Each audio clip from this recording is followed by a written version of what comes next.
Welcome students and my dear parents. JW 2026 session 2 second April shift 1 paper analysis చెప్పడానికంటే ముందు మీకు April session examination అనేది జనవరి కంటే easy papers వస్తాయని క్లారిటీగా చెప్పడం జరిగింది. ఈ రోజు పేపర్ కూడా అలానే ఉంది. వీడియో లైక్ చేసి తప్పకుండా షేర్ చేయండి. కంప్లీట్ అప్డేట్ గైడెన్స్ కోసం ఛానల్ సబ్స్క్రైబ్ చేసుకొని ఫాలో కూడా చేయండి. మ్యాథ్స్ ఈరోజు పేపర్ కంప్లీట్గా లెంతీ పేపర్ వచ్చినప్పటికీ కన్ఫర్మ్గా 100% క్వశ్చన్స్ అందరూ అటెంప్ట్ చేసే లెవెల్లోనే ఉన్నాయి. జస్ట్ మీరు ఏ క్వశ్చన్స్ అటెంప్ట్ చేశారన్న దాన్ని బట్టే మీ మార్క్స్ డిఫరెన్స్ అయితే వస్తుంది. ఫిజిక్స్ కూడా ఈజీ లెవెల్లోనే ఉంది, కంప్లీట్గా డిఫరెంట్ లెవెల్ క్వశ్చన్స్ అయితే రాలేదు. ఫ్యూ క్వశ్చన్స్ మాత్రం కొంచెం డిఫరెంట్గా ఉంది, కానీ అందరు స్టూడెంట్స్ అటెంప్ట్ చేసేలాగా ఉంది.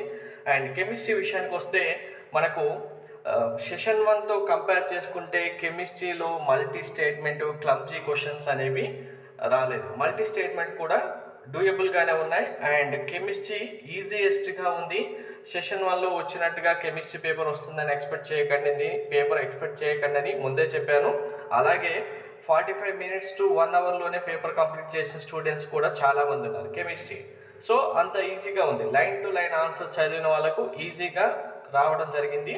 ఓవరాల్ పేపర్ అయితే ఈజీగానే ఉంది. కొంతమంది స్టూడెంట్స్కి ఈజీ టు మోడరేట్గా ఉందని చెప్పొచ్చు.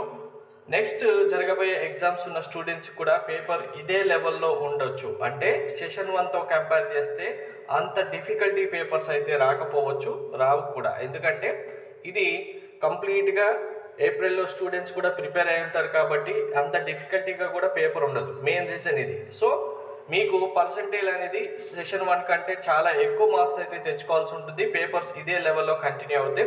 నెక్స్ట్ ఎగ్జామ్స్ ఉన్న స్టూడెంట్స్ మరీ డిఫికల్టీ పేపర్ వస్తుందని, మరీ ఈజీ పేపర్ వస్తుందని ఎక్స్పెక్ట్ చేయకుండా ఎటువంటి క్వశ్చన్స్ వచ్చినా నేను చదివిన చాప్టర్ నుంచి ఆన్సర్ రాస్తామనేలాగా వెళ్ళండి.